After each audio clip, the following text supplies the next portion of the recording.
Video में theorem सिखाने की वजह से काफ़ी लंबी हो गई। इसमें सिर्फ एक एग्जाम्पल सिखाना आपको, वो है एग्जाम्पल तीसरा, क्योंकि दो एग्जाम्पल पिछली वाली वीडियो में मैंने सिखा दिए थे। अब देखो, पहला और दूसरा एग्जाम्पल इंग्लिश मीडियम वाले बच्चों ने शायद नहीं होगा उनके पास, क्योंकि बुक है नहीं और मेरा ध्यान नहीं रहा उनको स्क्रीनशॉट के लिए कहने का। तो आप पहले एग्जाम्पल का स्क्रीनशॉट लो तुरंत। ये दूसरा एग्जाम्पल है, इसका स्क्रीनशॉट लो।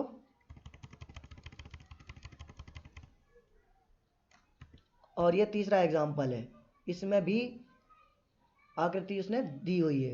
ये फिगर देखो, ये दे रखी है। तो ये स्क्रीनशॉट ले लो तुरंत। हिंदी मीडियम वाले बच्चे जो स्टूडेंट हैं वो यहाँ से स्क्रीनशॉट ले।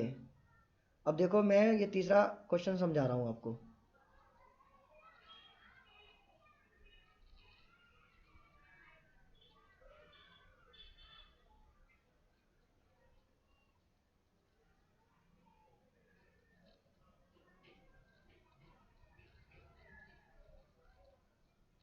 अब तीसरे क्वेश्चन में उसने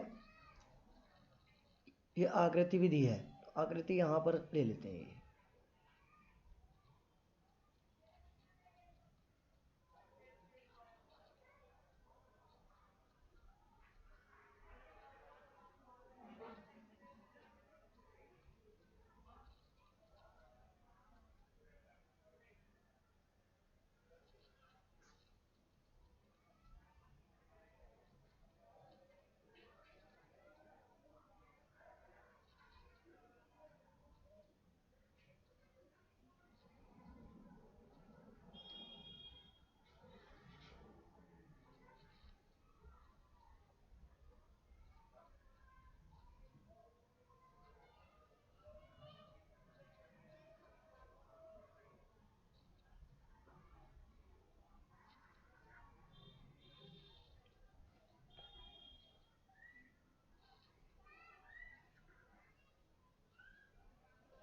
अब ये देखो, इसमें क्वेश्चन ने क्या कहा, पहले क्वेश्चन समझो फिर उसके बाद करना। आकृति 6.16, जो 6.16 ये आकृति का उसने नाम दिया है। उसमें मैंने ये नीचे वाली आकृति 6.6 जो लिखा था वो कॉपी पेस्ट नहीं किया है। अब देखो, इसमें ये PSSQ, देखो यहाँ पर क्या उसने दिया है, ये दिया है PS और SQ, ये वाला पार्ट। फिर दिया है PTTR। अब ये देखो PTTR, तो ये तो थ्योरम से मैच हो गया ना, ये तो था PSSQ और PTTR। तो जब ये अनुपात बराबर है तो इसका मतलब ये और ये समांतर हो गई। ठीक, आगे देखो, तथा PST और PRQ। अच्छा, पढ़ना जो एंगल पढ़ते हैं इस तरह से पढ़ते हैं, जो बीच वाला एंगल है ना ये, इसको पढ़ते हैं S। अब ये S देखो, S कहाँ, ये रहा PST। तो बीच वाला एंगल हमें ये वाला किसके बराबर दिया है इसने, यहाँ देखो बराबर किसके, PRQ। R कहाँ है, ये रहा R, इसके बराबर इसने दिया। जब ये वाला एंगल और ये वाला एंगल इसने बराबर दिया है, अब सीधे क्या करना है कि PQR जो है, PQR ये पूरा PQR, ये जो तुम्हारे पास ट्रायंगल है, इस ट्रायंगल को समद्विबाहु त्रिभुज बताना है कि ये समद्विबाहु त्रिभुज है, ये सिद्ध करो। अब समद्विबाहु त्रिभुज ये सिद्ध करना है। समद्विबाहु त्रिभुज क्या होता है, जिसकी दो भुजाएं बराबर हो। इसका मतलब हमें एक तो ये वाली PQ जो है साइड, एक ये वाली साइड और एक ये वाली PR जो साइड है, ये दोनों साइड हमें बराबर सिद्ध करनी होगी। अब बराबर सिद्ध कैसे करेंगे, तुमने एक 9th क्लास में थ्योरम पढ़ी थी कि जब कभी भी दो भुजाएं बराबर हो, एक ये वाली जैसे और एक ये वाली, ये दो भुजाएं बराबर हो तो उनके सामने के कोण, यानी इस वाली भुजा के सामने का कोण ये वाला और इस वाली भुजा के सामने का कोण ये वाला, ये दोनों कोण बराबर होते हैं। या फिर अगर ये कोण बराबर हो, ये वाला कोण और ये वाला कोण, तो दोनों कोण बराबर होने की वजह से इनकी सम्मुख भुजा, इसके सामने ये वाली भुजा और इसके सामने वाली ये वाली भुजा, ये दोनों भुजाएं क्या हो जाएंगी, बराबर हो जाएंगी। तो जब दो कोण बराबर होंगे तब उन दोनों के सामने वाली भुजाएं बराबर होंगी। तो हमें पी क्यू और पी आर बराबर सिद्ध करना है। तो पी क्यू के सामने ये रहा आर वाला और पी आर के सामने ये है क्यू वाला। तो क्यू को और आर को दोनों को हमें बराबर सिद्ध करना होगा, ये वाला और ये वाला। अब ये सिद्ध कैसे होंगे वे देखो, ये सिद्ध करते ही हो जाएगा जैसे ये क्यू और आर सिद्ध हुए दोनों बराबर, तो इनके सम्मुख भुजाएं भी बराबर हो जाएंगी। क्यू के सामने पी आर है और आर के सामने पी क्यू, तो जब कोण बराबर तो उनकी सम्मुख भुजाएं भी बराबर। आर के सामने पी क्यू वाली भुजा और क्यू के सामने ये आ रही पी आर वाली भुजा, तो ये दोनों भुजाएं जो हैं आपस में बराबर। जब दो भुजाएं बराबर होंगे पी क्यू और पी आर, तो ये समद्विबाहु त्रिभुज हो जाएगा। अब ये इस क्वेश्चन के अंदर सिर्फ एक ही चैलेंज है कि आपको क्यू और आर इन दोनों एंगल को बराबर करना है। उसमें एक उसने हेल्प दी हुई है कि एस और आर ये दोनों कोण पहले से ही बराबर हैं। अब देखो, अब जब ये एस और आर बराबर, और हमने अभी पढ़ा था कि P S S Q P T और T R, P S S Q और पी टी टी आर जब ये अनुपात बराबर है, तो थेल्स का विपरीत प्रमेय कहता है कि अगर किसी त्रिभुज के अनुपात बराबर है, एक रेखा है जो दो भुजाओं को एक ही अनुपात में विभाजित कर रही है, तो वो जो रेखा है तीसरी भुजा पी क्यू आर की, तीसरी मतलब पी क्यू और आर के अलावा जो तीसरी भुजा है क्यू आर, उसके समांतर होगी। यानी ये जो ये एस टी भुजा है ये क्यू आर के समांतर हो गई, एस टी क्यू आर के समांतर हो गई। अब जब ये समांतर है तो तुमने पढ़ा था, तुम्हें याद होगा 9th क्लास में 6th चैप्टर में सब दे रखा है ये, कि तुमने ये पढ़ा था कि अगर दो भुजाएं समांतर हों और उनको ऐसे तिर्यक रेखा कोई प्रतिच्छेद कर रही हो, तो भुजाएं समांतर होने की वजह से ये एक तरफ के कोण संगत कोण हो जाते हैं और बराबर होते हैं। नाम इनका संगत है और ये संगत कोण बराबर होते हैं, ये पढ़ा होगा। ये समांतर रेखा है और इनको एक तिर्यक रेखा ये विभाजित कर रही है, तो ये और ये वाला कोण बराबर हो जाएगा, संगत कोण इनका नाम है। इसी तरह से यहां देखो, जब ये वाली रेखा ये रेखा समांतर हो गई, ये देखो ये मैंने आगे बढ़ा दिया थोड़ा, और ये तिर्यक रेखा हो गई, ये वाली ये तिर्यक रेखा है, तो तिर्यक रेखा के एक ही ओर के कोण ये क्या हो जाएंगे, ये कोण बराबर हो जाएंगे और इनका नाम क्या होगा, संगत कोण। तो ये कोण इसके बराबर हो गया और इस कोण के बराबर ये वाला कोण भी तो था। और जब एक ही कोण के बराबर दो कोण हैं तो वे आपस में बराबर हैं, इसी के बराबर तो ये है, और क्योंकि संगत अभी अभी हमने सिद्ध करा, और इसी के बराबर ये है, ये उसने दे रखे हैं दोनों बराबर, तो ये वाला कोण प्लस ये वाला कोण ये दोनों आपस में क्या होगा, बराबर। बस यही हमें चैलेंज था कि इसको और इसको बराबर सिद्ध करना था, क्यू और आर ये बराबर होती, इनके सम्मुख बजाय पी क्यू और इसके सम्मुख बजाय पी आर, दोनों बराबर हो गई और ये समद्विबाहु त्रिभुज हो गया। अब इसको मैं करके दिखाता हूं कैसे करेंगे। सबसे पहले जो इसने दिया है वो क्वेश्चन में जो मिला वो लेते हैं। अब क्वेश्चन में क्या मिला,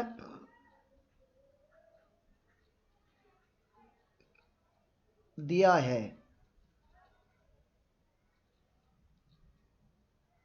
पी एस और एस क्यू पी टी और टी आर, ये उसने दिया है। और जब ये दिया है तो इससे इसकी वजह से, क्योंकि ये दे रखा है ना उसने, इसी की वजह से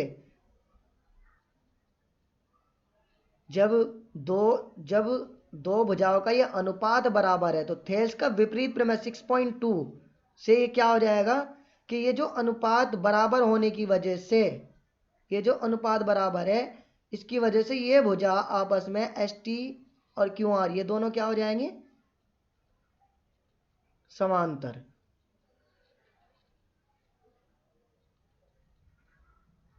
एस टी और क्यू आर समांतर हो गई, किससे, थेल्स का विपरीत।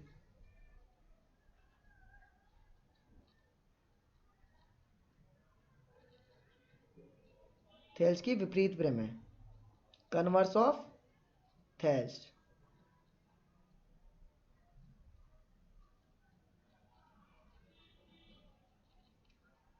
ठीक, अब उससे आगे दिया हो गया। अब सिद्ध क्या करना है, इसको नाम दे दो फर्स्ट, इसका इस्तेमाल हम आगे करेंगे। अब सिद्ध करना है,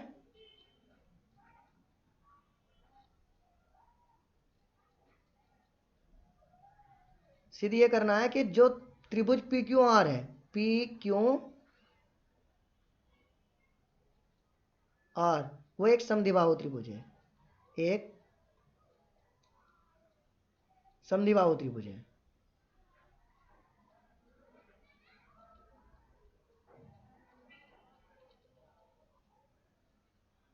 ये त्रिभुज का निशान है, ये वाला।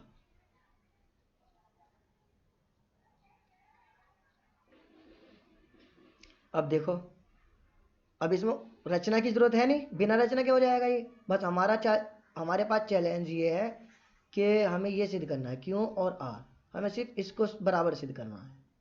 अभी देखो प्रूफ क्या करना है,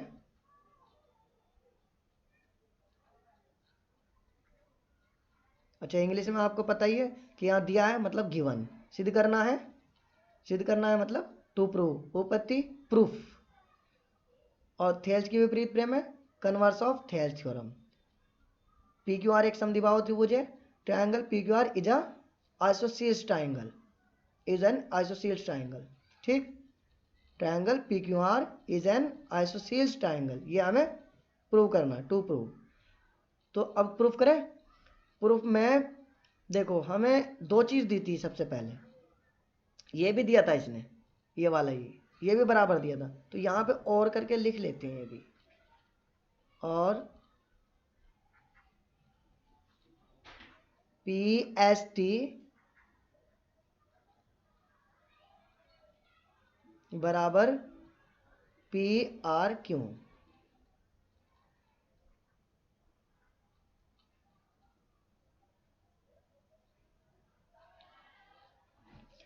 अब ये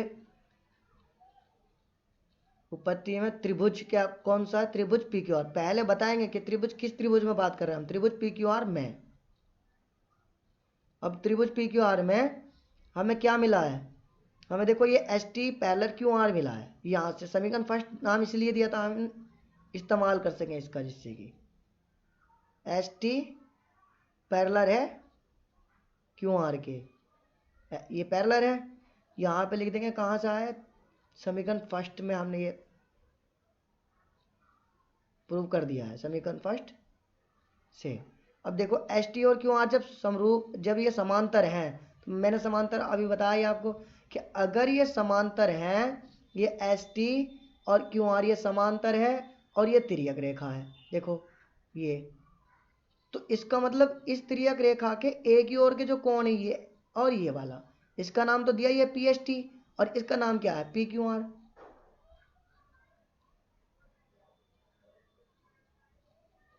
ये रहा पी क्यू आर, तो पी एस टी और पी क्यू आर दोनों आपस में बराबर हो गए।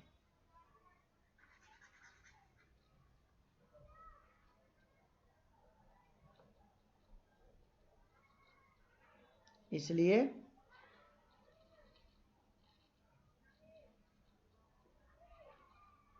P angle P S T बराबर हो गया किसके, P S T P Q are के। यहाँ देखो P S T P Q are के बराबर,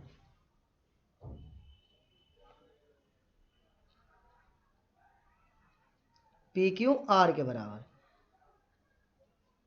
और ये क्यों हुआ, संगत कोण है ये, कोरेस्पॉन्डिंग एंगल, संगत कोण, इंग्लिश में कहोगे corresponding angle, C O double R E S P O N D I N G, corresponding angle, corresponding angles. ठीक,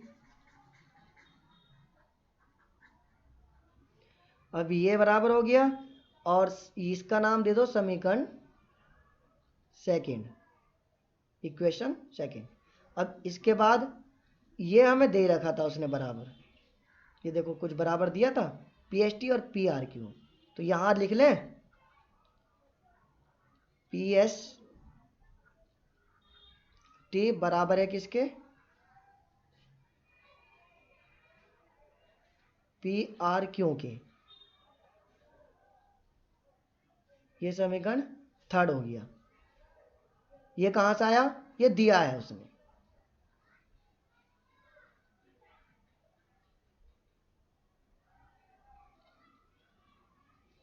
अब देखो,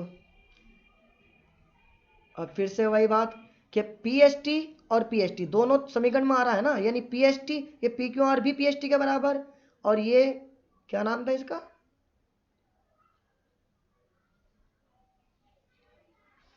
P S T P R Q. तो पी क्यू आर भी P S T के बराबर, P R Q भी P S T के बराबर।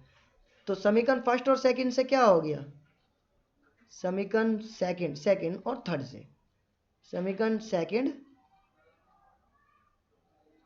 और थर्ड से। इस समीकरण सेकंड और थर्ड में एक बात हमें मिली कि पी क्यू आर भी पी एस टी के बराबर, पी आर क्यू भी पी एस टी के बराबर। तो इसका मतलब ये हुआ कि पी क्यू आर और पी आर क्यू दोनों बराबर हो गए। पी क्यू आर और पी आर क्यू ये दोनों बराबर हो गए। अब P Q R P R Q देखो, ये रहा, कहाँ है पी क्यू, ये वाला पी क्यू आर, याद रखना बीच वाले कोण की, बीच वाले जो अक्सर बीच में होता है उसकी बात करते हैं। पी क्यू आर वो एंगल मिलता है हमें जो बीच में, क्यों बीच में है, तो पी क्यू आर क्यों और पी आर क्यू ये वाला, ये दोनों बराबर हो गए। अब जब ये बराबर हो गए तो इनकी सम्मुख जो भुजाएं हैं, इनकी सम्मुख भुजाएं भी बराबर हो जाएंगी। बराबर कोणों की सम्मुख भुजाएं बराबर होती है, ये आपने 9th क्लास में थ्योरम पढ़ी है। तो क्यू के सामने कौन सी है, पी आर, और आर के सामने कौन सी है, पी क्यू। तो पी क्यू और पी आर दोनों भुजाएं बराबर हो गई ना। अब ये यहां लिख लेते हैं, तो पी क्यू के सामने कौन सी थी, पी आर, मैं भूल गया, दोबारा देखते हैं। पी क्यू के सामने कौन सी थी, ये देखो, ये ध्यान रखना चित्र वगैरह देख करके तब सवाल करने हैं, और सिद्ध क्या करना उस चीज को। पी क्यू के सामने जो थी वो थी पी आर, और आर के सामने थी P Q, P R P Q, P R P Q. तो पी आर और पी क्यू दोनों भुजाएं बराबर होगी। इसका रीजन हमें यहां देना पड़ेगा, यहां लिख दो, इसलिए बता दो कि बराबर कोणों के, अब ये थ्योरम कहां से आई, ये 9th क्लास में है। बराबर ये समान कोणों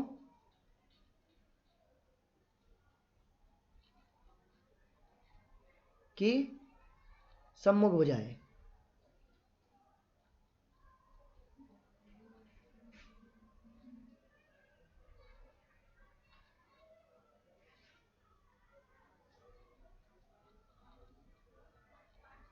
ये जो है पी आर और पी क्यू बराबर कोणों की सम्मुख भुजाएं हैं, इस वजह से ये बराबर हो गई है। अब इंग्लिश वाले क्या लिखेंगे, opposite sides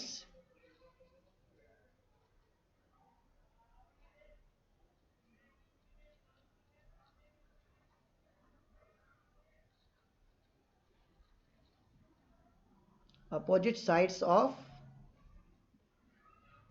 equal triangle, equal angles, equal angles, यानी बराबर कोणों की सम्मुख भुजाएं, अपोजिट साइड्स। ठीक,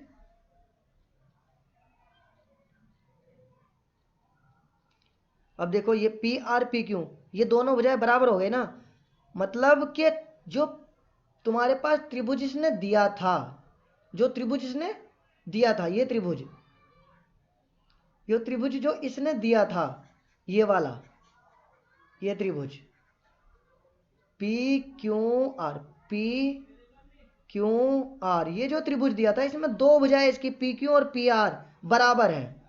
तो जब इस त्रिभुज की दो भुजाएं बराबर हैं इसका मतलब ये समद्विबाहु त्रिभुज है। सम यानी समान, द्वि यानी दो, बाहु यानी भुजाएं, जिसकी दो भुजाएं बराबर हों। तो पी क्यू आर की दो भुजाएं बराबर हमने सिद्ध कर दी, तो इसका मतलब हम पी क्यू आर को समद्विबाहु त्रिभुज कह सकते हैं। तो अब हम क्या लिखेंगे, अतः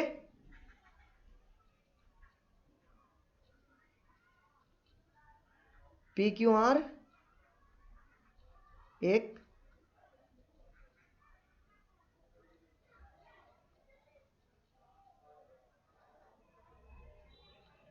समद्विबाहु त्रिभुज है।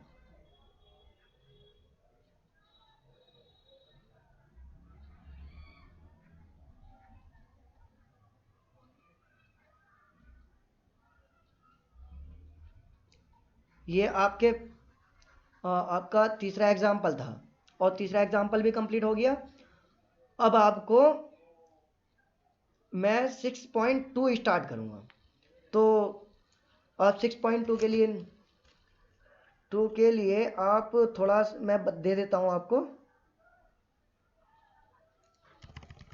स्क्रीनशॉट ले लेना और ये करके देखो क्वेश्चन, उसके बाद मैं कराऊंगा। ये स्क्रीनशॉट लो, ये पहला क्वेश्चन है, फिर उसके बाद दूसरा ये है, स्क्रीनशॉट लो, फिर उसके बाद तीसरे का स्क्रीनशॉट लो, फिर क्वेश्चन 4 है, 5 और 6 ये है, ये 7, 8, 9 और ये 10।